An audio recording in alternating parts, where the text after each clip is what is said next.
yung mga recommendations ng minority group for MyFIP and AIX have been suspended. Pag may lumalapit sa amin na pasyente, hindi na kami pwedeng sinabi sa website ng DOH at DSWD, hindi napapansinin yung recommendation namin. So for the body's information and for the information of the Senate President. So like in my case, for over a decade, ang daming pumupunta sa akin, humihingi ng tulong. And just in the last few months, this has been weaponized against us. In the case of Senator Amy and Senator Bongo, years na yata. I'm just saying, Mr. President, for the record. So sa akin lang naman po, kung ang ibang kasamahan natin pwede namang makatulong sa mga kababayan, bakit yung iba sa amin hindi pwedeng mag-recommend? Hindi na ho ba kami marunong mag-recommend? Yung mga lumalapit ba sa amin are less of Filipino citizens? Yun lang naman po sa akin. Kasi sobra akong na-shock na nagkagano na tayo I hope the Senate President can do something about this. In fairness, napakabait sa akin nung inyong kapatid. I think nakita naman niya yung magandang loob ko nung dinefend ko yung kanyang budget. So it's not on him. I don't know kung saan nanggagaling ang utos na yan.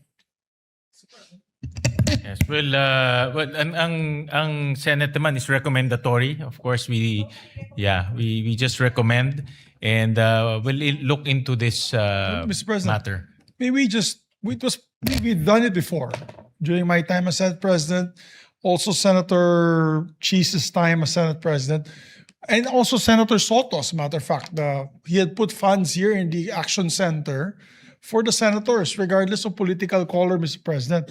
Let's allow we definitely should give a budget to that. And whoever senator requests for assistance for the patients that go, hindi talaga mawawala, Mr. President. Meron talaga pasyente pumupunta sa amin. Sana dito na sa Senado, Yes, pwede nating tulungan, regardless of political color, Mr. President. Meron tayong Public Assistance Center na pwedeng lumapit yung ating mga constituents to ask for help. At galing yan sa institution as recommendation, no? Dahil nagre-recommend tayo sa mga different executive agencies. So we'll look into that also and we'll revive that concept. Maganda yung concept because Senate as an institution ang tumutulong. Tsaka fair yung Senate President, Mr. President. Fair yung Senate President natin na yun, regardless of political color Fair affiliation. naman lahat ng Senate President. Dapat tulungan Lalo na po ikaw, natin. Dapat majority tulungan leader. natin sila, Mr. President. I totally agree. Mr. President, just to add to the discussion, totoo po yan. I know that we've had discussions internally. Maraming salamat sa lahat ng past and current Senate President because of that funding. But again, this goes to the point that I was also raising with a good sponsor that laging kulang. So alam nyo yan, pagkatapos pumunta sa opisina ng isang senador, pupunta din sa opisina ng ibang senador kasi nga, kulang.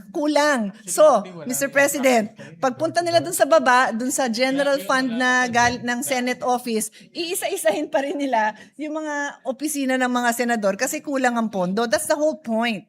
Kulang. So, yun lang. I just wanted to emphasize that bakit naman yung recommendatory power pag naging minority ka, wala nang validity, wala nang respeto doon. Yun lang naman kasi pare-pareho naman tayong senador, pare-pareho naman tayong naninilbihan sa mga kababayan natin.